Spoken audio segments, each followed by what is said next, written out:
It's a pleasure to have you once again this evening on The Link, this week's edition. And we want to thank Airtel Uganda and Airtel Money for bankrolling us and making sure we can give you information that you can use. We want to keep that promise. And in here, whenever you watch, there's either information you can use or opportunities. And for Airtel Money, there's opportunity in the virtual card. We have explained this in the past few weeks. You want to transact abroad, rather online, buy stuff. It can be movies, can be commodities, can be renewing your business solutions, apps, I don't know what else. And you are thinking you need a card, a physical card, which is working out of your bank account. Now you don't need that. You just need the virtual card by Airtel Money, powered by MasterCard, working out of your wallet, the virtual wallet, and you can transact as easily as possible wherever you go in the world. So please embrace it, test it and see for yourself. Tonight we're discussing mobile money agency. Last week we discussed something about making your side hustle work. Some of you have mobile money agencies as side hustles. Some of you have them as main hustles. However, for some, things don't work out as they ought to do. To work out, and some of you don't make as much money. Tonight we have the right person to explain to us, maybe to help us make more money in the studio. And I have Mr. Ali Barunywa, who is the Sales and Distribution Director, Airtel Uganda, the right person to talk about this topic. Ali, welcome. Thank you, and glad to be here, Sam, and hello viewers. I hope you enjoyed today's episode. Very good. I don't know whether this is the right question to start with. Why do some fail to make money from being mobile money agents, Airtel money agents? Like, they go in to make money, but they don't. I think there are many reasons why somebody may not make money, just like any other business. Yes. I think we'll start with the basic.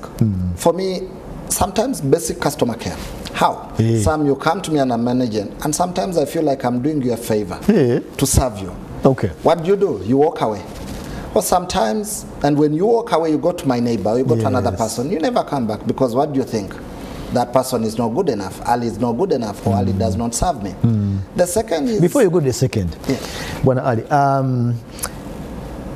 customer care, what do you want me to do when the customer comes, so that they feel that I've treated them well? It's a privilege for me to come to you, to give you my money, because I had a choice to make, to come to you. So it's basic. It's okay to greet somebody. It's okay to smile. We always tell people smiling costs nothing. I agree. So smile at the customer. Make them feel comfortable. Make them feel that they're important, because they have done the most important thing. They have made the choice. Massage their feelings. Walk. Absolutely. There's the old saying, customer is king. It wasn't made for no reason. It just made pamper somebody. Make them feel important, because when you do that, then somebody would feel, I made the right choice. But also, next time I'll remember, where do I need to go when I need something? I'll go to Sam, because when I go to Sam, you can tell me, hello Sam, how are you? Or hello, how are you? How can I help you? What do you need today? Or how can I help you today? It's as basic as that. But naturally, we are all human beings at the end of the day. We have emotions, we feel, we breathe. And I always tell people, treat the other person the way you want them to be treated. Absolutely. If I feel like I want to be treated in a certain way, I want the other person to treat me in a certain way. So some have not very good customer care. You reach a point and you want to do a withdraw, a deposit, and this lady is looking at you, she's angry with you, and you're thinking, I didn't cause this with you. I brought money to you. Or she's actually doing other things, and you stand there and you begin questioning yourself, do I even want to deal here? I have seen that. Do I want to be here? Or you begin looking around to think, okay, where's the nearest? I've walked out from places myself where you're there and you're thinking, hey, I can go elsewhere. And just like that, somebody has lost money or somebody has missed money. And I never go back. So let's go to the other one. So customer care one. Why else do people don't make money? But the second is also sometimes the agents need to understand their customer behavior. For example, if I'm standing, or if I work on a certain road, my certain point, I need to know that point, what do people want more? Some points, and I'll use the basic old man language, since this program actually is aimed at addressing those needs. Is to know, do customers need float or cash? Okay. The two are different. Sometimes in the morning, we've seen routes where in the morning, actually customers need actually liquidity. They need float. Or in the evening, they need cash because I need to go, I need transport, I need to withdraw to jump onto my border or to jump onto the taxi. People are saying float cash. What are you meaning? I've not entered the agency work, but I'm thinking I want to enter because I've seen the Airtel man. What is this thing? You see, what they just say is, I think I'll use the language of I want to deposit, I want to withdraw. That is simpler. When I want to deposit, it means that I want to give the other person money. I want to give the agent money for them to give me virtual cash. That's what they call float. That's what they call float. So at that point, the customer, the agent needs to have float. Yes. Because that's what they give me as the customer. Or if I want to withdraw, the agent needs to have cash because I have virtual money, I have float on now I want cash. Now I want cash. Now, it's a common mistake actually where you find an agent has a lot of float and no cash. Or a lot of cash and no float. I think it has happened to all of us where you walk somewhere and somebody tells you, or you go to somebody and they tell you, I don't have cash, or I don't have float. But we've also created a simple solution to that, say, especially for cash or float, is if the agent has a good relationship with their distributor, it's a call away. I've met some brilliant agents who tell you, wait, give me a minute, before you know it, they make a quick call. Relationship. Exactly. So relationship with your distributor. Because our business, or this mobile money business, is rotational. It's the same capital that you rotate. You open up in the morning, you have 250,000 shillings cash, 250,000 shillings float. Ali comes to you in the morning, you don't know what they are going to take. So every time they either give you more money and your e-value reduces, or they take e-value and your cash reduces. So there's a reduction and an increase on one side. Exactly. And that's how simple the business is. So it's very imperative that the agent gets to know. For example, in the morning or during lunch, what do majority of my customers ask for more? If they ask for more withdrawals, then it means I need to have cash, because they are going to withdraw from their e-float to me. Or if they want to do what people call banking, I want to bank, I want to deposit, you need more e-value because they are going to give you money. And then you give them the and you give them the e. So that is one simple but big reason why people don't make... I call it a dynamic. Exactly. So understanding the business you're in. The other element is just basic training of knowing what to do.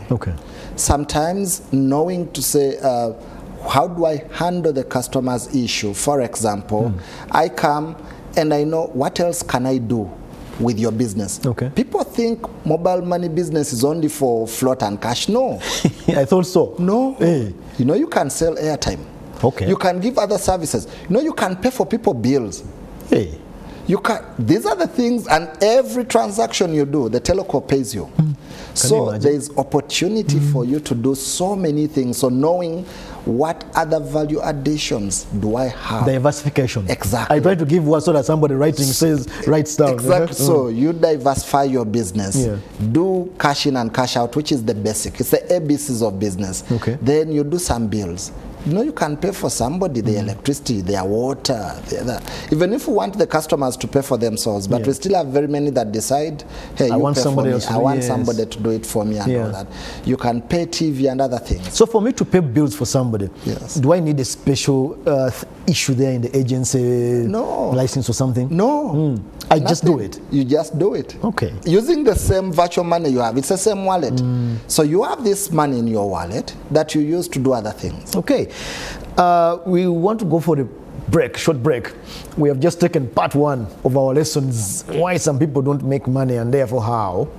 We're going to come back after the break, continue with Mr. Ali Barunyo from Airtel to tell us more about how to make money and how to avoid not making money while we are doing mobile money agency.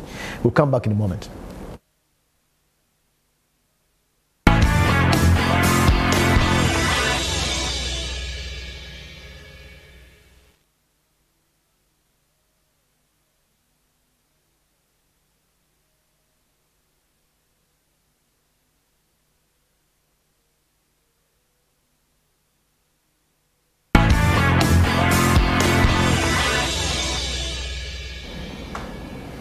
Welcome back to The Link, and we are continuing with how to make money or how not to lose money while we are doing mobile money agency. And we have the right person in the studio today, Mr. Ali Barunywa, Sales and Distribution Director from Airtel Uganda. And Airtel Uganda and Airtel Money are the sponsors of The Link, making sure that you have information that you can use. And today we are touching the mobile money, which is their core business. And before we go to the next question, Ali, let me come back to you.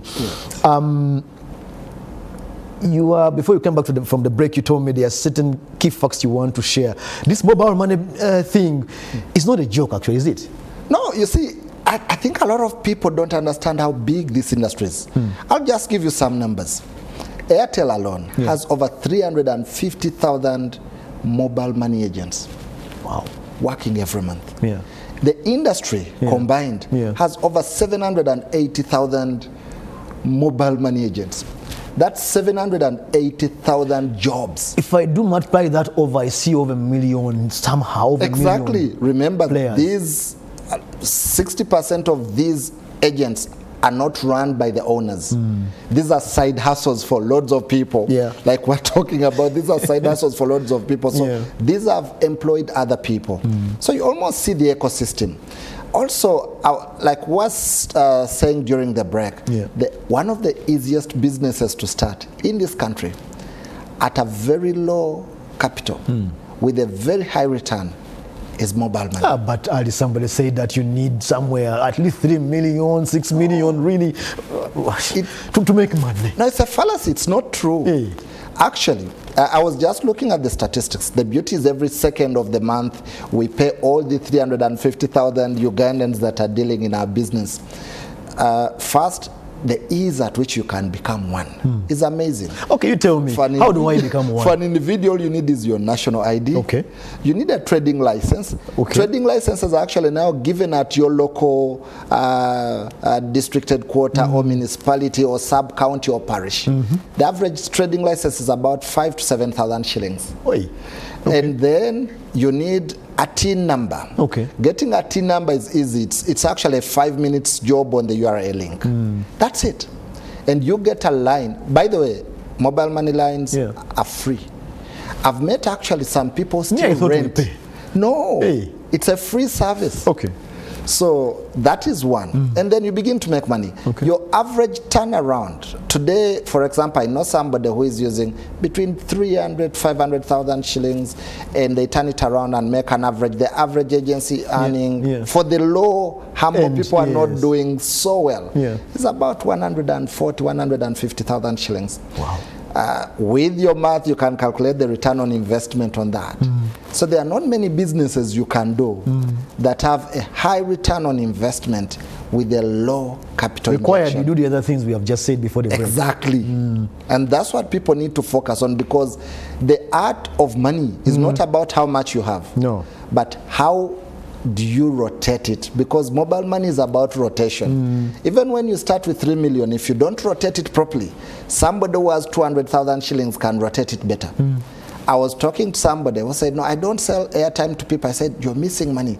Every time you sell somebody that 500 shillings, you get 4%. But they're like, no, those ones disturb and all that. I'm like, no, that's money. So it's an attitude. It's an attitude that is defeatist. Exactly. Okay. Now I know how to become an agent. Nini, TIN, and license. So I'm legit. Exactly. Okay. Now, some people fear mobile money, and some have fallen out. Yes. Because of being scammed. Yes. What are the commonest ways by which agents are scammed, and how do I protect myself? So I think the most common one is the no momento threat. You get all these people calling you, Sam, do you know me? I'm calling from Airtel. Or I'm calling from any other telecom. I know you, and this is it you? And the poor person or the poor woman begins to get threatened and thinks, no, actually that. And they tell them, if you don't actually do this, we are going to switch off your number. These are scams. So tell them, please switch it off. So the only thing is, don't then because they scare a lot of them, they begin telling you, okay, no, we don't need anything. And they start with the traditional thing. You know the Lord does not allow you to share your PIN and all that. So you get comfortable because they are telling you, and you begin feeling, somebody called me Sam. But by me just putting in your number in my phone and I try to be like I'm sending you some money, I'll get your name. So when somebody calls you Sam, you realize maybe they know me, maybe they saw my system. So what we are telling the agents is, do not be fooled. One, you should never give your password to anybody. Okay. You should never, even when they tell you they're from Airtel, it's your password and nothing will happen. Okay. But also the official number that anybody should call is 126. When you have a problem, call 126. So the first one is they call you, tell you who you are and all that, and they suspect you have some money, so you get threatened and you give them the number. Or a lot of them have actually been called. I've been called by somebody and they said, okay, Ali, we're going to switch you off and all that. We are testing your number. And this, I'm not an agent, but as a normal customer. And I use my money, I use my mobile money a lot. Yeah. So they say, okay, you know, we don't give the number, but just read for us the first 2 digits of your password. PIN. So you read 2 and then don't give us the 4. Don't give us the others. Just read for us the 2. So ignorantly you give the 2. Then they converse and along the way they tell you, no, you gave us the wrong ones. You gave us the front 2. We wanted the back 2. Social engineering. So, unfortunately, because in your brain you're thinking, no, I gave them the 2 and I'm not giving them 4. So you end up giving your password. So majority of our agents actually have fallen to that scam. The second common one is the people who rob loads of these agents come to them a lot. Say that again. The people who actually fleece these agents, a lot of them come to them a lot. When I come to you, Sam, every time I'm looking at how you press, we are all local people. We have these button phones. So I'm looking at how your hands are moving on your device. So I'm beginning to put a pattern. You press down, 4, up here. So they come and observe. Yes. A lot of our agents actually put in their passwords when people are seeing. So when they come to steal the phone, a lot of them move with an old device. So they know you use this kind of device. So they will come with a fault device like this and put it there. So when you put yours down, they replace with theirs. But remember, they have been looking at you doing your transactions and all that, so they know your pattern. Are these like people who, the customers in quotes? They are customers in quotes. They come and try to do that because these scams are there globally. They are global scams. So that's also a common one. The other one is just naturally come, steal the phone, and try to actually do normal patterns. We used to have that with the credit cards in the past, where people would try your PIN several times and all that. What we advise agents is try to change your PIN regularly. I know an agent who is brilliant. They change their password every 2 days. But what happened? Maybe they fear forgetting it. No, I think it's natural to fear to forget. But this is business. You rather be safe. If you don't do that, then make sure that when you're putting your password, people don't see it. Okay. I think those are the most common ones about just normal. Oh, the other one is somebody coming with fake money, especially the big notes, especially for agents who work in the night. I know some agents who work 24 hours a night. Yeah. So a lot of them, the other scams have been somebody brings fake money. But that, what we tell agents is just buy that LV, neon, that neon light that can be able to take you through. But to a larger extent, I think this business has been fairly safe. We've had, of course, some sad instances that have led to loss of life that have been reported even here on NTV. But largely, it's been a big business for lots of customers. On situational awareness, Ali, I don't know what your experience is talking to your agents. There's this, what you have described is this interface. Yes. The customer interfaces with me and they fool around with me and fool me and steal, rob from me. But there are these situations where somebody like the armed, like the armed guys, there's no surveillance and stuff like that. Yes. What do you know about that I should look out for, so that if they try to hit me, I already have some advantage ahead of basic security issues, security steps? I think we always tell our agents to be vigilant. report any suspicious activity, because in most of these cases, other people know they have been around and all that. So report suspicious activity to the police. And there is no harm in just telling the police, I think I see somebody here regularly, I don't know what they do, but they keep hovering around my place. So that's one. But the other element is also talk to, I've seen agents that, especially those that work in the night and all that, also tell them, don't keep a lot of cash. Don't keep a lot of cash. Work with your area distributor to actually liquidate yourself. Liquidate yourself. Early morning, get your cash back. Have secure environments where you keep your money.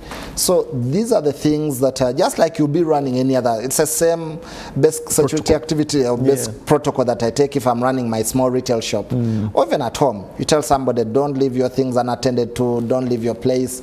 Ensure that there is enough lighting and all that. But also ensure that you're cautious about the customers that you serve. Okay. Final question as we close this discussion today. I'm not an agent. I've been listening to you, and I'm scratching my beard if I'm a guy, and if I'm a lady, I'm touching my hair. Maybe I have some money there. What do you have to tell me? I'm thinking, contemplating coming there, but I'm still thinking about it. What's your encouragement for me? Maybe I want to do a side hustle even. I tell people there is no easy business like agency business. To be an agent, first, the documentation is very simple. You have it easily with you, it's available. But also, the service is at your doorstep. No matter, even if you're in Moroto, in Kotido, or in Chisoro, or as well as Kampala here where we're seated right now. You just move to, Airtel, for example, has over 2,500 branch shops. It's bigger than all the banks combined in terms of access. I didn't know. So you can be able to go to any of those locations where you see an Airtel Money branch. They will be able to serve you. But also, if you can't do that, just call 100. You'll be able to get support. If you're an agent already, call 126. It's a free number. These are all toll-free numbers. You'll be able to get support, or move to your Airtel distributor. We have distributors across Uganda that are well-known. We have the biggest distribution network today. So we encourage people to actually start. Make money, because this business makes money, and I guarantee there are not many companies that pay, and we pay effectively. Every second of the month, money goes into the agent's account, and we've seen people transform lives. The beauty with agent business is you can be running your retail shop. You're not going to add more rent. The same infrastructure. You can be doing anything else. This business is top on. It's just top on what you're doing. So we encourage everybody to do. We need more agents.